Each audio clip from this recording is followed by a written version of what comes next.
Hello నమస్తే, good afternoon అండి. Happy Sunday. చూడండి, ఈరోజు మా లంచ్కి వచ్చేసి ఏం చేశాను, బిర్యానీ చేశాను. బిర్యానీ అయితే వేడివేడిగా ఉందండి.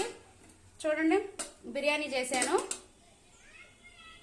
ఇంకా చూడండి, మటన్ గ్రేవీ కర్రీ అయితే వేడి చేస్తున్నాను. ఇప్పుడు మళ్ళీ ఇందా చేశాను, వేడి ఆరిపోయిందని చెప్పేసి మటన్ గ్రేవీ కర్రీ అండి. చూడండి ఎంత యమ్మీగా ఉందో అండి.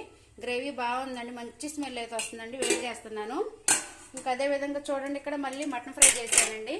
మటన్ ఫ్రై చూడండి ఎంత యమ్మీగా ఉందో, మంచి కలర్ఫుల్గా ఉందండి. మంచి స్మెల్ అయితే వస్తుందండి. మటన్ ఫ్రై చేశాను. ఇంకా చూడండి, మళ్ళీ దొండకాయ కర్రీ కూడా చేశానండి. దొండకాయ ఫ్రై కూడా చేశానండి. ఇంకా ఇది మటన్ తిన్న వాళ్ళ కోసం అండి, మా మామయ్య కోసం. ఇంకా వైట్ రైస్ అండి, వైట్ రైస్ కూడా చేశాను. మా లంచ్కి వచ్చేసి వైట్ రైస్, మటన్ ఫ్రై, దొండకాయ fry, mutton gravy curry, biryani అండి. మీ కర్రీస్ అంటే మా కామెంట్ బాక్స్లో కామెంట్ చేయండి. Okay friends.